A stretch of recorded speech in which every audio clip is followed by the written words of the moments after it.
Good evening, everybody. Welcome to Wigan Fan TV for the last regular home game of the season. And luckily for us, we know that we've got future games in the season, unlike our opposition this week and our friends over in Leeds as well. Their season ends this weekend. It's a nice reminder to start the show. Joining me tonight, Mark from Super League Pod, Hello. Mr. Matt McCauley at the end, and my name this week. If anybody listens to my radio show on Sunday, will know that I'm now known as Big Melanie. So there you go. I'm going to put Big Melanie on the screen. We've got Super League Pods Mark and Quiffy McQuiff. May as well call him Quiffy McQuiff. A long title won't fit on Matt, unfortunately. You both all right? Okay. Yeah, grand. Yeah, good. You? Good. Only the three of us. It's better to have 3 than 5. We were going to have 4, and then David's pulled out. I think because he must be on Warrington Fan TV. The Wigan runner may join us at some point, whenever he chooses, but that's his privilege. Like I said to you, Matt, last week, he can be as late as he wants, but you can't. I got that message loud and clear. Yeah, absolutely. And Stu is serving at least a 1-game ban. We're considering his appeal at the moment after the show. We're going to decide whether it's a frivolous appeal.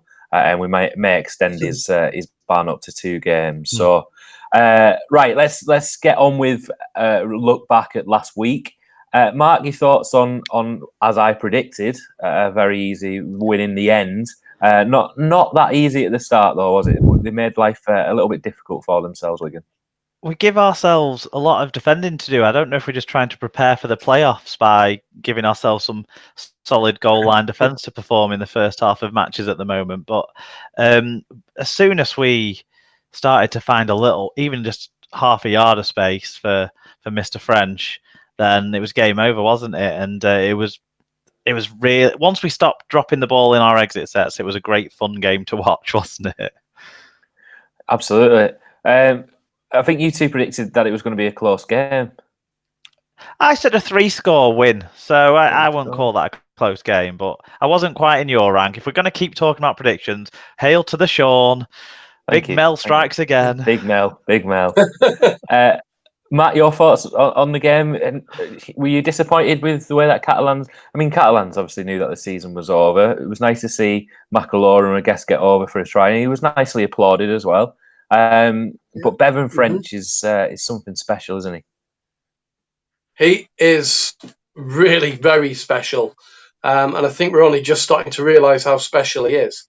And can I just point out that when I said it was going to be a close game, I was just talking about the first 50 minutes. I wasn't talking about the whole game, just the start of it. But yeah, and I also take issue with the suggestion you just made, Big Melanie, that somehow Catalan, because it was their final game, they were thinking, I can't be bothered. We're not, because I think those players came to win to play. They did, but they didn't give a fantastic account of themselves, I don't think, did they? The first 5 minutes was the best 5 minutes they've had in 2 months, but after that, they were garbage. I mean, anybody can play well for a couple of minutes, can't they? It's just Catalans haven't been able to recently, sure. No, that's a good point. I mean, in terms of the game in itself, obviously Bevan French getting that hat trick. Liam Marshall is out injured. He's out injured again this week. We've talked about the pressure on Joe Burgess. Did Joe Burgess do enough in that game to convince you that he should be in there in the playoffs? I mean, he put that little kick through, didn't he, for the try? Is there anything? Is this his last chance this week to cement a place for himself for the playoffs? Do you think? No, I think the competition for places is very good. I don't think it's his last chance. What I would say is he needs to get that thing off his back that he has this year, which is he drops his first attempted catch of every game. I'm not sure why is it, like, does he need to get his eye in or something? But I think he was fine after that. He looks like he's lacking confidence a bit, but the try setup will help with that for certain, because that was a great play for young Harry Smith to get on his debut try. It's just good for a drop early on, and that's not good enough. And he threw a couple of long passes inside to Hardacre, which wasn't really what he should be doing. I think he's trying to overplay. Is he got to that stage now where he feels under pressure, so he's almost, instead of doing the basics right, he's trying to do almost too much? No, I don't think that. I think he's worried about. He was worried about making a mistake, but then he was sort of pushed into having a really tough carry, kind of about 5 minutes into the second half, and after that he was fine. I think he needs to give himself some not make an early mistake, and then take a couple of tough carries early on, and realize that he can go into contact. He cannot drop the ball, and once he realizes that in a game, is then still a super player. I think so. Yeah, confidence. Matt, where does he get this confidence from, though? He's got one game, a game against a team that have got to win on Thursday night, not Friday night. Do you think this is his opportunity to get a place for the playoffs, or if he doesn't put in, what do we need from him for him to be in that position? Because next week we've potentially got Liam Marshall back, and do you play Marshall? You can't drop French, you can't drop Marshall. You answered the question there, didn't you? He's got this one game against Castleford to get that confidence back, and that's the harsh nature of the sport, isn't it? The pressure's on him, and it's in that pressured environment. He's got to find that confidence. I do like to answer the questions for you, just because I know that you struggle sometimes. Yeah. So I've noticed that. Yeah. I won't answer this question for you, but Bevan French obviously scoring a hat-trick from the wing, playing well against Warrington when he was on the wing. He's had a couple of spells off the bench in various different positions. But Matt, do you think the wing is now his position for the rest of the season? And then next year we can deal with what we do with him in terms of position. But this year, do you think wing is his position, or do you think we could see him drop back to the bench and try and have an impact like he has done in a couple of games? Come on, how do you drop a player who played like he did against Catalan? You can't do that. You can't. No. He was phenomenal. But it's a tough choice that Adrian Lamb potentially has, though, because Joe Burgess on his day is a match winner. Yeah, okay. I'm glad we sorted that out. That's well sorted. Mark, give us your thoughts on Catalans. I know we spoke about them briefly last week, but we spoke about Steve McNamara supposedly getting a new contract. This sort of pinpointing McAlorum and Sam Tompkins as basically the only two players who are trying, pretty much, and sort of saying that they need to build a team around them. They're the complete underperformers as soon as it comes to Super League. Where do you think their issue has been this season? Because that squad is a very, very talented squad. Even the team that played last week. They have had injuries. Everyone has injuries. They've suffered quite a bit. They also went into the season not knowing who was their best combinations for 1, 6, and 7. They knew who the best players were for those positions, but not necessarily who to play where and when. And they have 2 or 3 really disruptive players in that squad, in that playing group, who weren't going to be at the club next season. And I don't think they really rose to the occasion once they got hammered out of the cup by Hull. So it's just a combination of things. It's the players not. The McNamara not being the right coach is one question mark over that. There's a lot of talk. Is McNamara the right coach for the French players? And then, whilst people like Tompkins and McAlorum might like playing under him, and some of the more disciplined Aussie players might like playing under him, does he get the best out of enough of the squad? Does he play to the strengths of enough of the squad? I'm not sure that he does. They're kind of relying on James Maloney coming over next year and being fully fit and having no injury problems and being able to produce for 20 out of the 29, if we think it's going to be the same structure, 29 rounds next year. Not sure. Yeah, it's a difficult one, isn't it? Because when you think back to when Sam Tompkins signed for Catalans, and I think he was quoted in one of the interviews that he did about that, is that he wanted to play for McNamara. I think he does, internally from the players, command a lot of respect, particularly players that have played for him when he was the England coach, particularly back in the 2013 World Cup. It might not seem it from the outside. He's kind of he doesn't look the Can I just most say? inspirational figure. Yes, of course you can. I'll let you Can I speak. just say, if somebody offered me £1 million and the chance to live in the south of France, I'd want to play for McNamara. Yeah, it's a very good point. There could be other circumstances that influence that decision. Yeah, you're spot on there, aren't you? I'll let you have that one. Gary says Catalans have done nothing since their new camp game. That's pretty spot on as well, isn't it? Yep. And Jimmy says Maloney's a penalty machine for next year. They've thrown a lot of money at that. Yeah, they've thrown a lot of money at that project, and they were successful last year, obviously, in the Challenge Cup. But see what next year brings. Let's move on to before we sort of talk about Castleford or anything. Let's talk about free beer. Mark, over to you. Yeah. Tell us about free beer. Well, the club have got a new deal with Kingfisher Lager, which they tell us is India's biggest lager brand. I'm not a huge lager guy, but Kingfisher is a lager I'll drink with a curry. So hopefully we'll have some curry nights. You never know. But yeah, free beer for the first 500 people who roll into the fan village tomorrow evening at Robin Park Arena. So that's quite exciting. You don't have to be a Kingfisher Lager as well. I think you get a token on your entry, and you can have a cider or a soft drink as well for those people who aren't lager louts. So that's really cool. It's a good way of encouraging people to get down to the fan village as well. So that's great. Matt, your thoughts on missing out on a free beer tomorrow night? Yeah, I think that this is another reason why I'm unhappy about the rescheduling of the match, to be honest, because damn right, I'd have run up that railway track to get there for a free beer if it was Friday. I've seen you run up that railway track pretty much. We should at this point pause for a moment's silence for Fat Boy Rob, who won't be able to. Castleford fan Rob, who's been on the show a few times, who the rescheduling of the game means that he's now left stranded in sunny Spain with his girlfriend. We can all feel sorry for him. Yeah, obviously the rescheduling of the game, moving it from Friday to Thursday. I'm one of those people like Matt who's going to miss out on the game because it's been moved. Yeah. There's 5 tickets that I now can't use for Friday night with it being moved. I think, Mark, I saw you on Twitter or on Facebook somewhere online say it was always going to happen to 2 teams, wasn't it? And the fact that it's happened to us is unfortunate. I think there's a lot of anger being vented towards the club. It's not the club's fault. The club can't do anything about this. The hands are completely tied by Sky.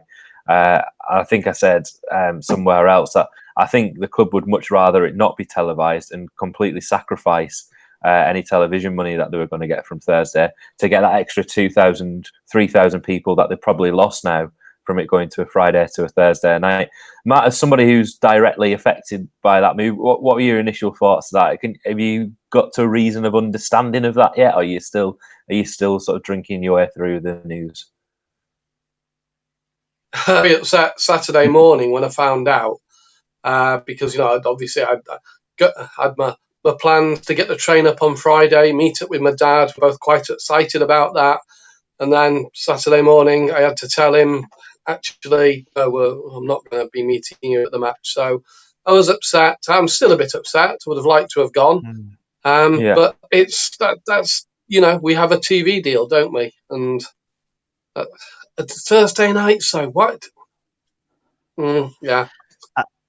I don't think the gate would have been 15,000 if it wasn't on TV, unfortunately, and that's the way our gates have been this year. It's hugely frustrating, isn't it, and hugely disappointing that our game is the one that was chosen to be moved. Every other game that's been moved this season, you get at least 2 weeks' notice. It's just the final round where they need to have something relevant, but then that's not going to hugely affect the balance of the competition as well, in fairness. So that's why the relegation games were on the Friday and our game was on that moved to the Thursday.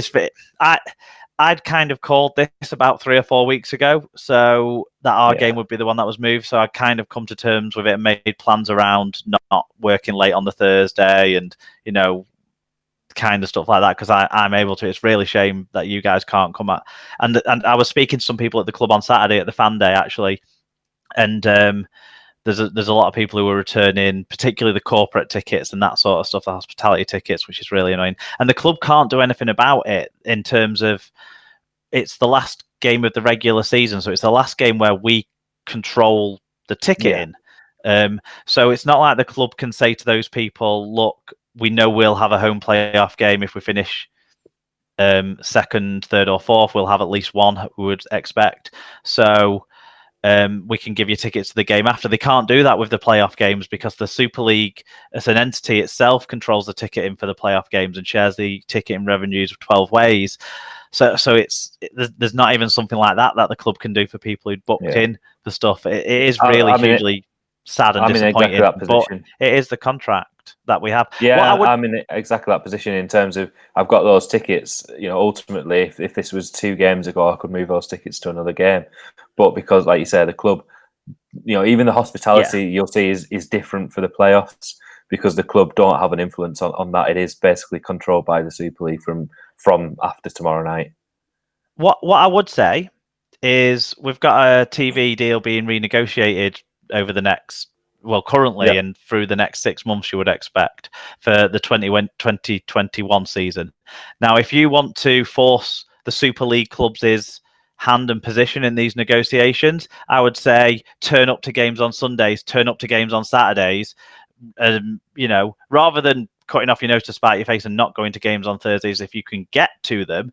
But when there are games on Saturdays and Sundays, turn up to them, because we haven't done this season when we've had games on Saturdays and Sundays. If we did, the club would be pushing a lot harder in negotiations through the Super League to say, don't you want full stadiums? We can give you a real opportunity for a 15, 16, 17,000 fan stadium on a Saturday evening. Well, we can't do that at the moment because we had a Saturday evening game and 10,000 people turned up and it was our 3rd lowest attendance of the year or something. So we've got some room in the early part of next season as fans of our club and of rugby league to turn up to the games at the time slots that we want them to be at. So turn up to your Friday night games, turn up to your Saturday afternoon games if we get the odd one, and turn up to the Sunday afternoon games, and that will make force the club to push harder on those games being the slots. And that was a political broadcast by Mark Illingworth. And I know what I'm preempting Spencer's reply to this. He says, who renegotiates it? Spencer's reply will be Richie Mathers. He always gets Richie Mathers into every single show. So I'm preempting what he's going to say on that. Patricia, who's obviously who's obviously the Cas fan that David was sort of saying hello to before. Thanks for watching, Trish. You mentioned Fat Boy Rob before, Mark. I think just to add to what you said about him, he's been to every single Cas game this year as well. Yeah. Just to sort of, rub salt into the wound that he can't and make most of the women's games as well. He's a real regular attender. He did ask for a moment's silence on the show, but unfortunately our time's too. But then he sent me a picture of him with his top off on a beach today, and I'm disgraced. You don't want to see that. Nope. Yeah. I'll say I'm glad this, that the game was moved now to punish him for that retrospectively or preemptively or some sort of situation. Mark, you said that you didn't think that if it was on a Friday night, that you said you didn't think there'd be 15,000 there. No. I think actually there would. For 2 reasons. Firstly, it's an important game for Castleford. I think their fans would have travelled. But mostly, I think they would have travelled just to see what it's like to sit in proper seats. Because, or any sort of the comfort that just that alone would.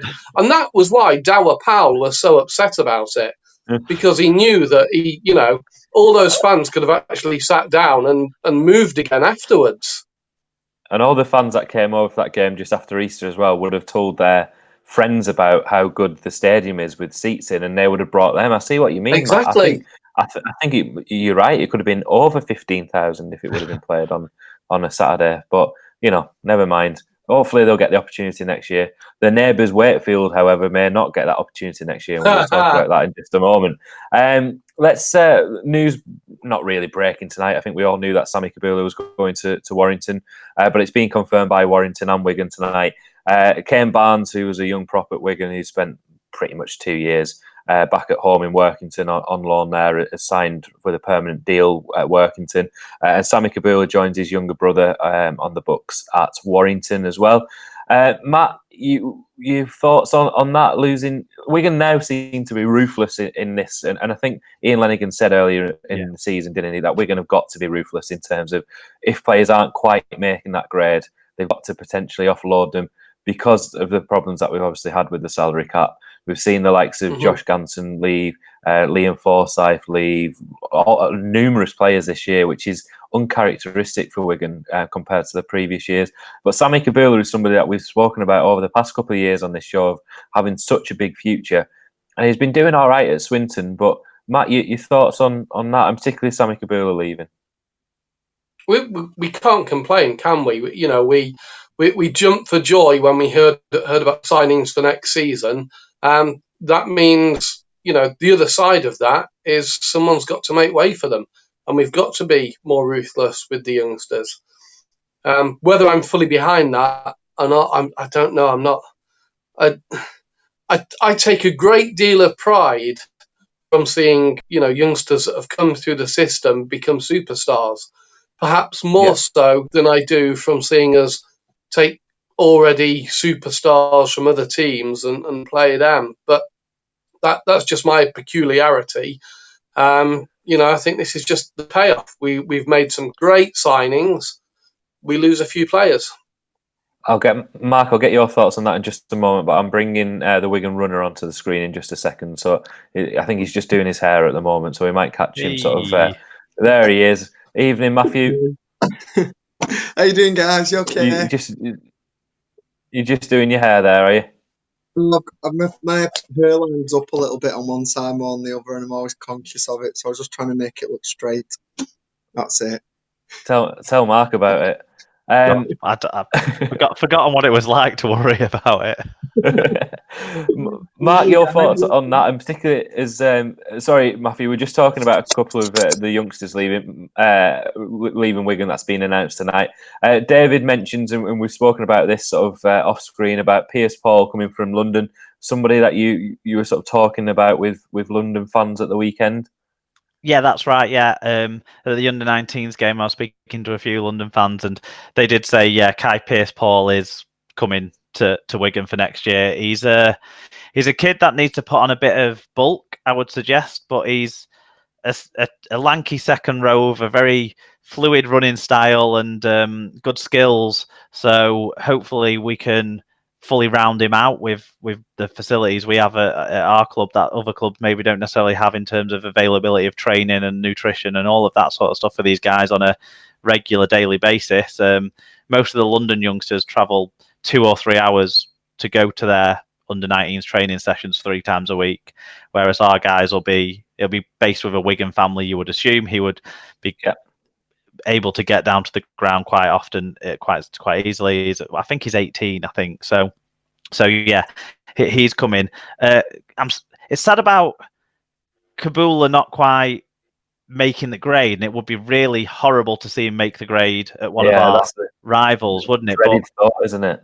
But he hasn't had a game that's jumped off the page when I've been reading the match reviews for the Dewsbury games or the Swinton games that he's been involved in this year in the Championship. And if he's not got to a stage of his career now where, with his physicality and skills, where he's making an influence on those games, then the club have to be ruthless and make a decision on will he be able to make an influence in our first team. And I think they've made a reasonable decision. I thought the young Cumbrian lad might have got a shot earlier this year.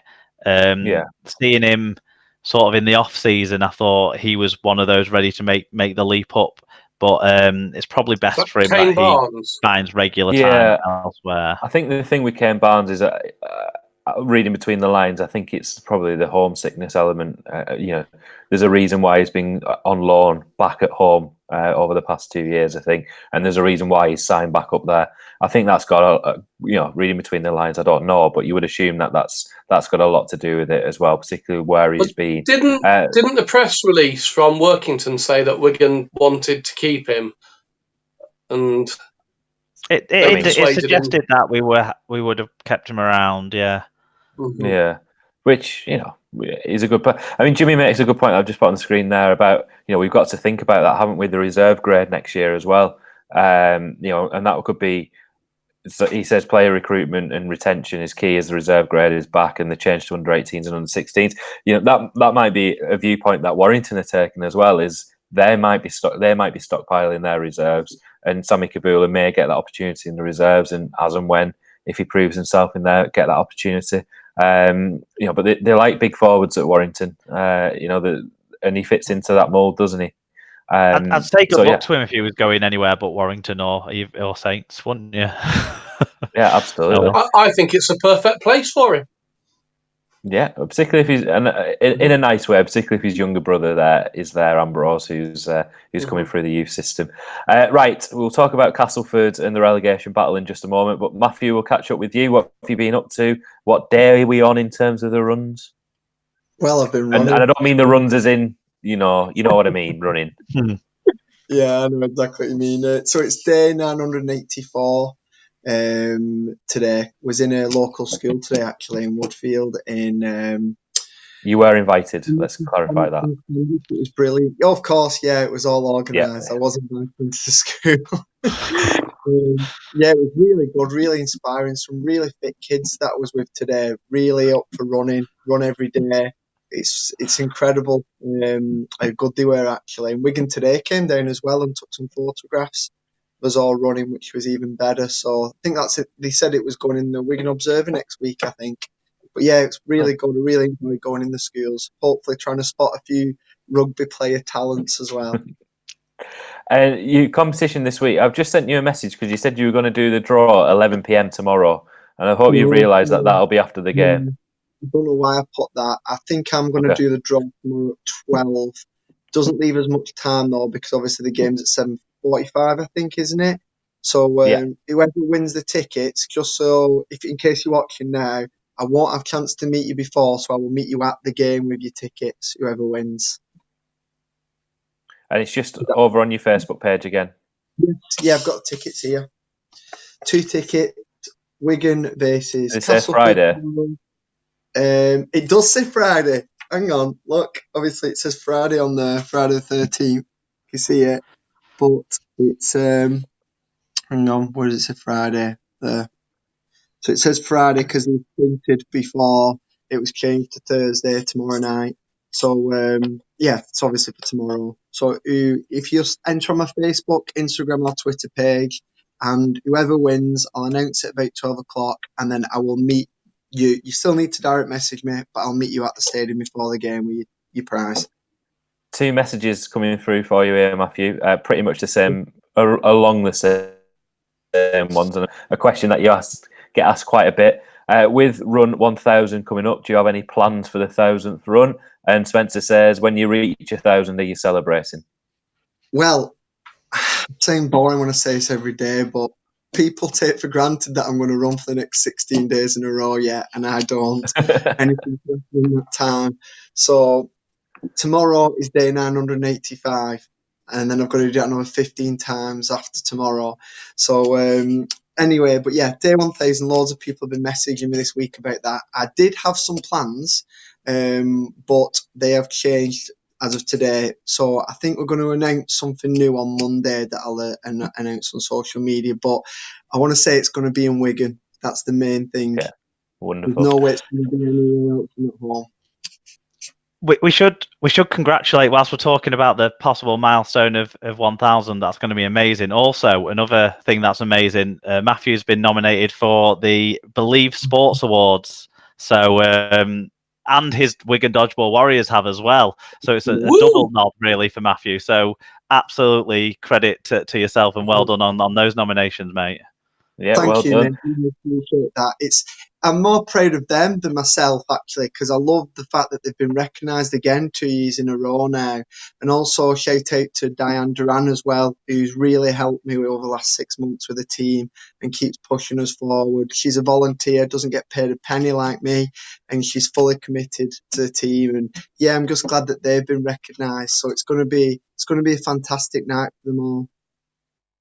I was trying to work this out in my head when you said about how many days you had until 1000. And Gary says that we could play Saints that day. I guess if it falls right in terms of the playoffs, you could be trying to sneak into the Totally Wicked Stadium again. Oh no! Could it fall on and be at St Helens that day? Potentially. potentially on the night. I mean, you'll have to obviously see what happens tomorrow with the results, but and obviously see what happens next week, depending on that. But it's something to consider. You might have to do 2 runs. I was actually thinking, if we were at home that night, I definitely want to do something with the rugby at the stadium or something. But don't know, it's not got the same ring to it as it doing at St Helens. I was there last It's Friday. better. It's funnier. You got yourself along to a bit of a corporate do, being a bit of a charlatan over there at Saints last week. I felt like such a villain being there. Even though it was really good, I have to say the hospitality there was fantastic, but it was surreal seeing the pitch, looking at it, and thinking the last time I was here I was running around that when there was snow. But it was, wasn't it? Yeah, it was, because it was the first game of the season, wasn't it?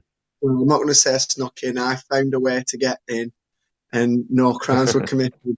And and it was really good fun. That I really enjoyed it, and as well got to meet Paul Sculthorpe. What a top guy he is! He really is a brilliant gentleman. I don't know if any of you guys have met him before, or you can agree with me. I have, strangely enough, in Craft World about 20 years ago, but never mind. I got him to sign a St Helens versus Brisbane programme. Yeah. Brilliant. Keep hold of that, mate. Yeah, I might say that to Neil. Is one of the kids who's going to be probably leading the way in our under 18s and reserves next year as well. Yeah, I think Joseph just put on there that we've got a Sculthorpe, a Hanley, and a Robinson in our youth ranks now for next season. Right, let's move quickly on to, before we get onto the Cast game, relegation battle. Right, Matt, I've put on here to be a bit more PC. Is who do you want to see to survive? Who do you want to survive? But really, who do you want to go down? I think is a big question. And how do you see Friday the 13th panning out, Matt? Where do you not want to go to next year? Right. Okay. So, in a PC way, who do I want to survive? Everybody apart from Wakefield. Simply because you got away with that. I'm fed up of getting drenched in that place. Even when it's not raining. To be honest, I really, really, really want London to stay up.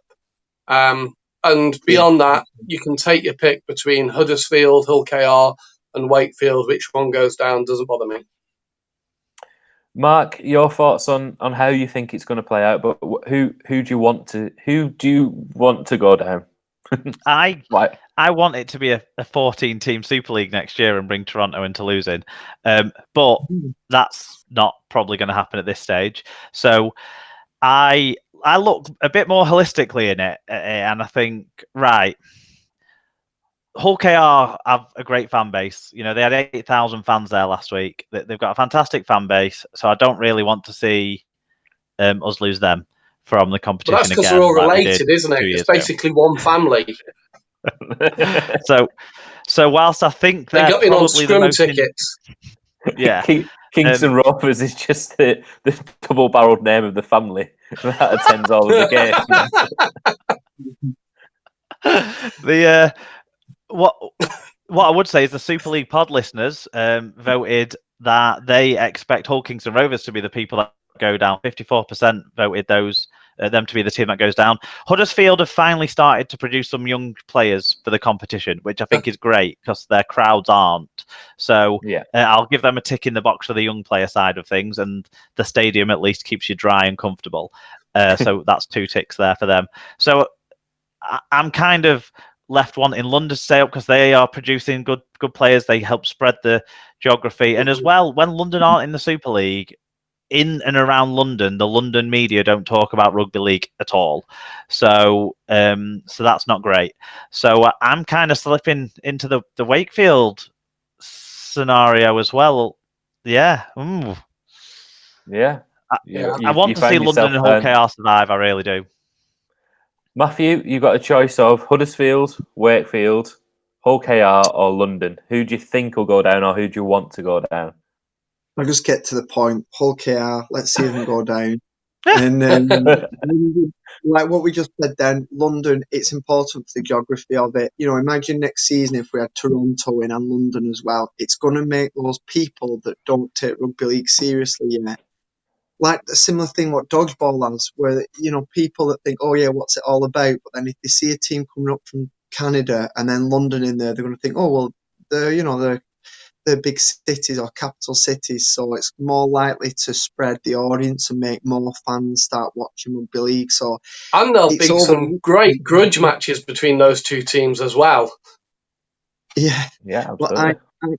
I just really want London to stay up for things like that, so people don't think, oh, hang on a minute, all of those teams are in the north within like a 50-mile radius. So it is important. We often overlook it, even if they are a fairly not good team.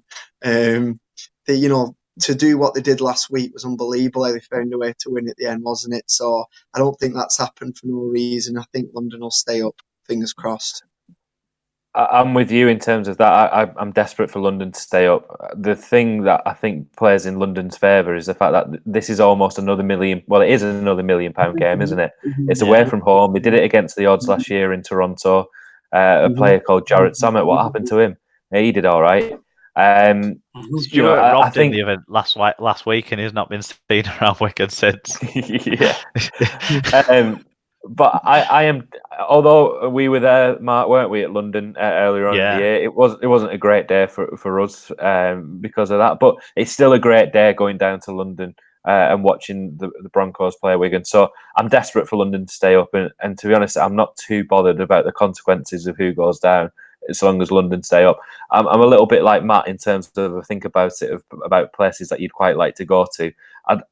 Although Huddersfield are a horrendous club in terms of the fan base, they've got decent pubs on the way to the ground, so that's a tick in the box for me. You know, and my like little brother Mark goes to says, uni there, so they've that's... finally found a way to get young players. It makes it sound like they've just realised how to have sex. I mean, in Huddersfield, Mr. and Mrs. Senior, they learned. Yeah, they did. The Kingston Rover family have been doing it for years. OKR, they've built a new stand, so fair play to them. Joel Tompkins is there. I would quite like to see Danny Maguire get relegated in his last game, if I'm being honest. Wouldn't it be better if he got relegated next year when he's in charge of recruitment? No, it'd be so much better because to quote or to paraphrase Phil Clark, the gods of rugby would definitely be shining down on him then. And then you've got Wakefield. I'd like two teams to be relegated, really, Wakefield and Hull KR. If one of them got relegated, I'd be all right. I wouldn't lose sleep. But the idea of seeing Danny Maguire after Hull KR being relegated, because will he probably end up captaining them now that Joel Tompkins is out as well? So I don't know who's the vice captain. It would probably fall to Danny Maguire. I'd just love to see Danny Maguire relegated. Craig Hall maybe would be captain. Yeah. So which actually doesn't make it any less funny because sod him as well. And the other sort of issue, I think, Mark, something that you pointed out as well is, could there be a sort of, if people are keeping a track on the results, could there be potentially an agreed draw between Wakefield and London that gives them a point after golden point? If both of them only need a point to stay up when it gets to 80 minutes, you can't see that happening, but there is that option, isn't there? No, I would hate to see it happen, but there I is, can't of believe course that there it is. couldn't. Yeah. I mean, this is rugby league. We're not talking about a sport that's organised. Who was it? Austria in Germany in the World Cup in the 80s who passed around for a draw, so they changed how the World Cup was organised because of it. Yeah, so everything had to kick off at the same time. Yeah. You're talking about, Ward and Chester having a quick chat and going, hang on, have you seen the other results? If we draw this game and get a point each, we're both Super League coaches next year. It's another option, isn't it? Doesn't the golden point prohibit that? Not after... if there's no points scored in that 5 minutes, both teams get a point. Oh, right. Yeah. I didn't realise that. So don't shake your head saying no at me. Matt. Sorry. I know what I'm talking about sometimes. Right, Castleford game tomorrow night, not Friday. Matthew Melling, the Wigan runner. How do you see it going? Okay, Wigan win. and it's going to be a close game because I think both teams now are going to start peaking. I think we're going to win by 4 to 8 points. Mark, Farrell out, suspended tomorrow night. Sean O'Loughlin has been defrosted and he's warming up, ready for the playoffs. Ben Flower back in there as well. Liam Marshall also still out injured. So how do you fit O'Loughlin and Flower in? Well, one of them comes in for Farrell and Greenwood goes into the starting lineup and that person sits on the bench because when Greenwood's been coming on, Farrell's been going to loose forward anyway. So was that too simple an answer? Yeah, fill it out a bit. I love Liam Farrell. I'm gutted that he's not going to be playing in the game. When I saw it live at the game, I didn't think there was that much in the tackle. But when I saw it back over the weekend after the ban was announced, he did kind of lift him up and then let go of him. So there was a loss of control when he got him up in the air, wasn't there? No more than Greg Bird deserves, or no less than Greg Bird deserves. But unfortunately, it's copped a ban for Faz. O'Loughlin, of the injured players that were doing a bit of training whilst me and Amanda set up the fan zone on the fan day, on a Saturday morning, he looked the most ready to go.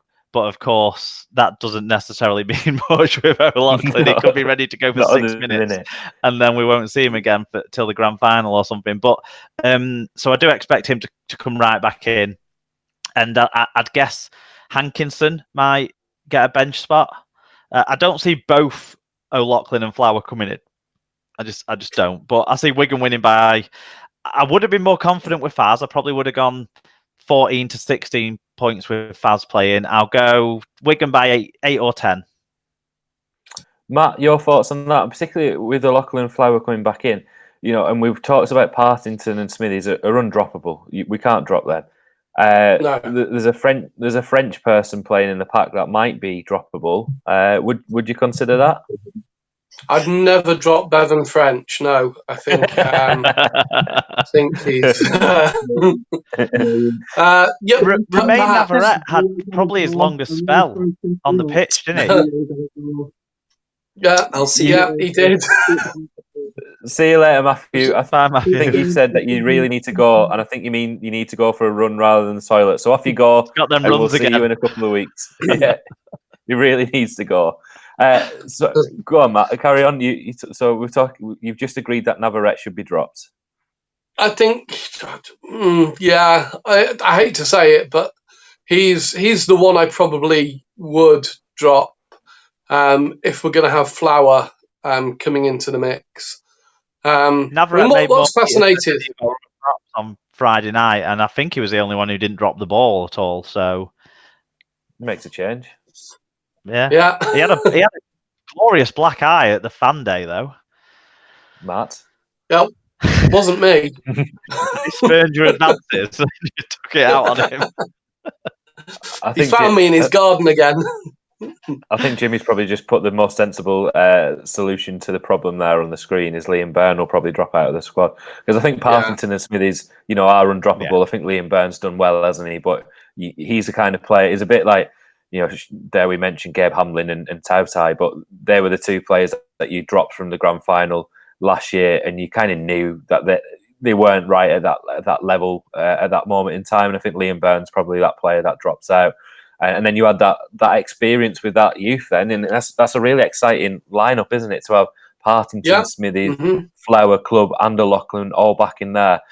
Matt, how important do you think that is, considering Adrian Lamb today said that Castleford's biggest threat is going to be the pack, and that Jake Truman, the success of Jake Truman, does rely on what they do in the middle.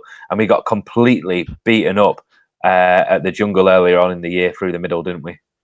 Mm-hmm. Yeah. What I really liked was the mind games between the two coaches, with Adrian Lamb talking about the pressure on Truman. Yeah. He's going to be feeling a lot of pressure. You're going to be feeling a lot of pressure. There is a lot of pressure for you. I thought that was good. And Dower Powell Sean Wayne left a little manual. Yeah. How to Our wind him pal up. responding by saying, "Yeah, well, Wigan, get under your skin." No. Have Wigan got under your skin, Mr. Powell, ever? That's a surprise, isn't it? Yeah, so I've really enjoyed that aspect of it, actually. Just the Yeah, fact that I we've do like made... the fact that Adrian Lamb's taken up that mantle though of not liking Darryl Powell, and hopefully there's that nice, it was that chemistry between Powell and Wayne last year and the years previously. It was interesting to watch at the best of times. Mark, how important is this game for Wigan? Bear in mind that we're playing a team that has to win. Is it a case of we treat this as a playoff game and those playoff tactics come in? And by playoff tactics, I mean when you get in front, you keep in front. So when you've got the option to go for two, you go for two. You slow the game down when you're in the lead. You sort of kick into touch. It's that sort of tactical playoff mentality, I think, that Wigan have, and teams that have been successful in the playoffs develop over time. Leeds were fantastic at it for a number of years. Yeah, that's exactly what we've got to do. It is preparation now, isn't it, for the playoffs? Kind of as you've described it. I hate going for the two. I love playing rugby league and getting the ball around the pitch, but this isn't the time for playing rugby league and getting the ball around the pitch. This is the time for winning games of rugby league, isn't it? So, yeah, you're right. You set out the blueprint there, Sean. Absolutely. I've told Adrian Lamb what the blueprint is as well. And as Martin says, we need to secure second place, don't we? A home game the following week is absolutely vital because of what that can lead to 2 weeks down the line. If we don't beat St Helens, if we do get through, we get that opportunity at home to get to the grand final. We get a home game if we don't manage to beat St Helens away. If we get there, anyway, that's for do another we really day. feel we deserve second place after the start to the season that we had? I think we deserve it more than if we just hung around there for the whole season. I think it's absolutely incredible. I think in the 18th man column a few weeks ago, I said that this is the biggest achievement that Wigan have achieved in the regular season since winning the League Leaders' Shield in 2012. For a team to be potentially in no man's land where Leeds are at the moment, to now being being favourites to get to the grand final. Like, the job that Adrian Lamb has done is absolutely incredible. It's ridiculous what he's done. And you're obviously all waiting to know what the score will be, seeing as I'm on fire of telling you how the game will go. You'll be a little bit disappointed to know that this week isn't going to be a blowout for Wigan. It's going to be close, and it's going to be one of those typical preparation playoff games is how I'm going to describe it. So it's going to be 18-10 to Wigan this tomorrow night, just so you know, if anybody wants to make a note of that. Yeah. Have we got anything else? Have we got anything to talk about Super League pod, Mark? I think we should mention Morgan Smithies, whilst we just were talking about him a little bit before, on the shortlist for Young Player of the Year. The youngest player on that shortlist, I think. In my mind, it's between him and Harry Newman, because when I watch young players play, and if there's young players who I just think, wow, these kids are Super League players already in their first seasons at the top level, those two have done it this year, haven't they? So great. I think it's a great call between either of those two. I hope it doesn't go to Matty Lees or Jack Walker. I hope it goes to Morgan Smithy. So credit to the kid for a fully deserved nomination in that regard, I would say. Another thing, I don't know how many people yet have taken up buying Man of Steel Awards tickets, but the awards this year are at the Lowry Theatre, and instead of it being like a formal dinner and that sort of stuff, they're actually selling tickets for the upper part of the theatre for people to go. 20 quid a ticket. So, and they're encouraging fans to go and wear the colours and cheer on their players that are nominated for awards. And we now know at least that we've got a player nominated for the Young Player of the Award, and we know at least that very much in the running is our halfback of next season for the Man of Steel Awards this year. So, that's just something I'm mentioning. Yeah. Matt, last week you treated us to your singing. I'm pleased to announce, without speaking to you, that I don't think you've got any singing for us, have you? Yes. Oh, please no. Yes. Well, I thought it went so well last week, and people obviously really took a shine to the folk music. So I thought, let's carry on in that groove. I don't know whether Martin's and also replying to your singing, but I'm putting it on because I think it refers to your singing. No thanks. I'm sure it doesn't. It echoes my I, about the song. Rap it. Bring the rap I back. also feel that. Hang on, I was banned from rapping. No, I was also thinking, in terms of London as well, and my support for London. I thought this is the perfect opportunity for a good old cockney knees up type song. So I've written a song that I call "Cheer Up, Dower Powell." Okay. Would you like to hear it?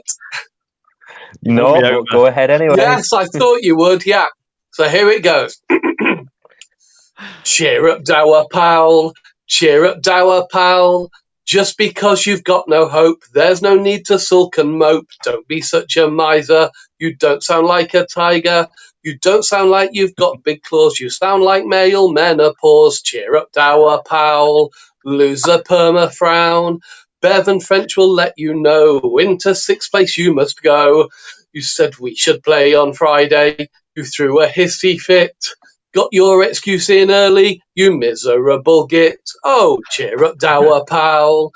All you do is growl. Would it hurt you once to grin? Would it crack your Yorkshire skin? Cheer up, Dower Powell. Don't throw in the towel.